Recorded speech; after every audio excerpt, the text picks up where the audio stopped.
Greetings and salutations. This is Carla from Mortot JA, and it is one of my favorite days of the year. It's Mother's Day, and I love Mother's Day because I love my mother and she's awesome, and also because someday I will probably be somebody's mother. If you are watching this child, and if your name is Arundhati Angela or Carlton Alexander, those were my plans for your name. If that's not your name, then it means that somebody else intervened and you need to go and figure out why they bullied me into changing your name. If you're watching this, my child, and I'm not doing a good job at the mothering. Please don't take that as an indictment on your grandmother. She was an excellent mother. It has nothing to do with her. It's just me. I am the one who is failing at mothering. If I am doing a good job at mothering, please go and find me wherever I am right now and tell me that I'm an excellent mother, because I always need reassurance, because that's just the way I'm built. So it's Mother's Day, and I've been trying to figure out what to call this vlog. I'm like, is it unconventional wisdom? But I think it's really just bizarre things that pass as mommy logic. Just strange things that mothers do that if other people do it, you'll be like, why are you doing that? But it makes sense to them, right? Okay, so for example, number one part of mommy logic: love is pain. Love is pain. And you will learn this when your mother beat you and then she same one turn around, hush you from the beating. Like, you ever see it? The mother beat the picnic. The picnic run away and basically run like a boomerang and cut circle, right? Come back, come at the mother leg, come wrap up round the mother leg and I hug up the mother and a ball. And the mother pick up picnic and it's like, oh gosh, there. And the worst thing about it, the two of them serious. The two of them serious. The picnic legitimately want the mother to cuddle them because the mother did beat them, and the mother legitimately want to cuddle the picnic because them did beat the picnic. Do you see where this spell any type of sense? Any type of sense. Right? Me hear Beyonce I talk about what the somebody who did destroy her or the one where redeem her or whatever. I mean, some complicated something. I'm gonna tell you something. If love and pain are like passing for one another inside of any other relationship other than your parent-child relationship, you need to leave. That is called an abusive relationship. Under other circumstances, somebody beating you and then hugging you up is called an abusive relationship, and you need to try to find a way to get out of there as quickly as possible, and people, please support people coming out of them. It's only in parent-child relationships this can pass for something normal. Number two, terrorism is for your own health. Yes, that's the second piece of mommy logic. Terrorism is for your own health, and I will explain it to you. You get your dinner, right? Them give you like chicken and rice, and them give you okra. You don't want to eat the okra because the okra slimy. You don't like the taste of okra. Your mother decides saying if you eat okra. What is it that your mother is going to do? Your mother is going to put you to sit down at that table. She's going to let you sit down at the table. 5, 6, 7 hours, you're going to sit down at your table. Your brother them gone outside, go kick ball. You imagine some moles start grow over the food. You get hungry again, but she not give you no more food because you have to eat the okra. The pussy walk around your foot and want to play with you. You can't do anything else. Under any other circumstances, a person being forced to sit somewhere like a captive, like a hostage, like a slave, not being allowed to go where they want to go because they're not doing what somebody else wants to do, is called terrorism. That is called terrorism, and we call police for a long time. America coming in your country. But in the land of motherhood, that is for your health. Because guess what? You need to eat the okra, because if you don't eat vegetables, your blood get thick, like you don't have enough blood in your body, and when time come for them draw blood for do them something there, like the blood thick and it brown and them can't get out, and the blood so save your mother, they try to save you, but a terrorism mother I use. Number 3, age is relative. Age is relative, because to your mother you will always be a child. It don't matter how old you are. If your mother needs something downstairs, you go downstairs go get it. It no matter if you're 45, you had a hip replacement surgery, you have a bad knee, and like one of your toe them don't work, like the two big toe them cannot bend, so it don't matter, because your mother don't look at your age as an objective thing. Your age is in relation to your age. And since she did hold enough give birth to you, that means she is older than you. That means you is always a child. Age is relative. I know say someone who feels say, not big people, all of that last thing and go look for the mother up on the weekend. Because as soon as you reach there, your mother is like, see the remote over there, go for it. And although you have picked them a fetch remote for you, you better walk go fetch for your mother remote, because she's not going to let you get away with it. So, big up yourself. If you feel it did grown, you'll be never grown as long as your mother is around.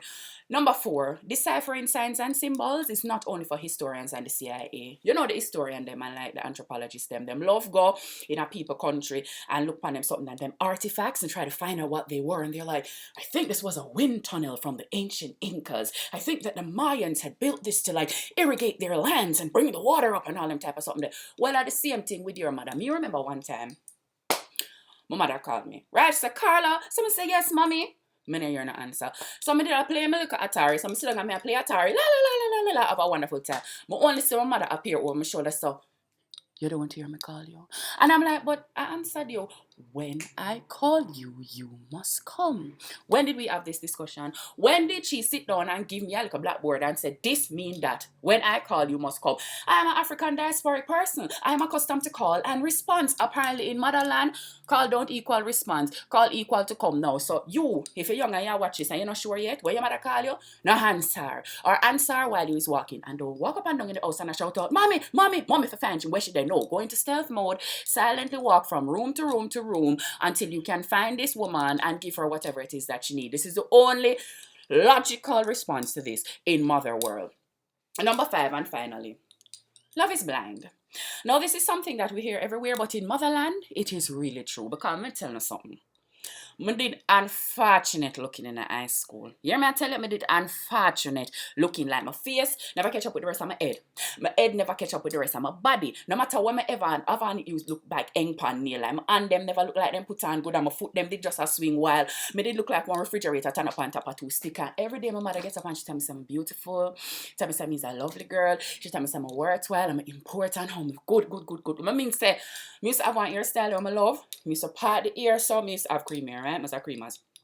Part the ear, come over so, and then it used to stop right here, but it was like supposed to be a bob, but me used to curl it under, so it used to end up look like one granny hairstyle, and I would have 2 little snap clip when I did very committed to come. I used to paint them purple and so cause I can't go and whatever, put them like 2 little snap clip on them something there. I'm gonna tell you something that look tragic. When I look back on the picture of them now, I'm like, no wonder I was single. No wonder I was single for all of high school because I was a tragedy. And every day my mother gets up and tell me something beautiful. I feel like say if we did text them, our mother them approach to love and so, we could have happy because you have enough worthwhile people out there who are not beautiful, who can't find nobody, and you have enough cute junker out there who are in a relationship back to back like Dre. Yeah. So love is blind. Mommy Logic part 5. Mommy, happy Mother's Day. Thank you for putting up with me for all of these years and all the stuff that I'm still going with you. Think by 34 I'd have my life sorted out and be thriving as an adult human, but you be slightly wrong. So happy Mother's Day to my mother. Happy Mother's Day to all of the mothers in my family, all of the people who have given me these beautiful nieces and nephews who are just like, they're just, I just want to grab them and be like, oh, you're so amazing. Happy Mother's Day to all the mothers, all the people who are doing mothering work, the fathers and the sisters and the brothers and the aunts and everybody who's doing mothering work unexpectedly.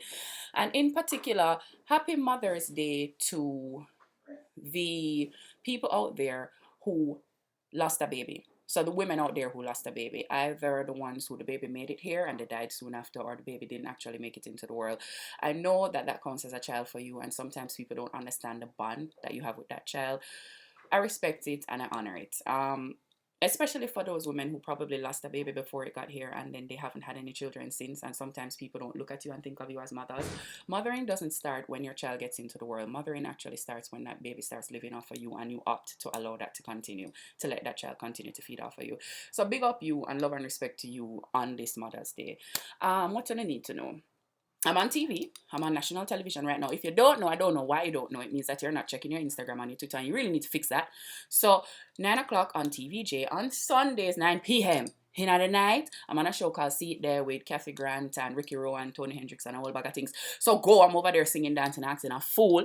That runs until May 22nd. I'm teaching at UWI, so come and do a course with me. Otherwise, I don't know if you find me Instagram, Twitter, More Mayhem, yeah, and also motivation on Instagram because I'm doing motivational things. I'm on Facebook at Carla KM Moore, which is where I'm doing my intellectual type thing, and then More Talk JA, where the K listeners always dash out. Message me down, yes, sir. If you don't have anything you don't want to say to me, I'm gonna up your mother wherever she there. Like if your mother is not here, my heart is with you.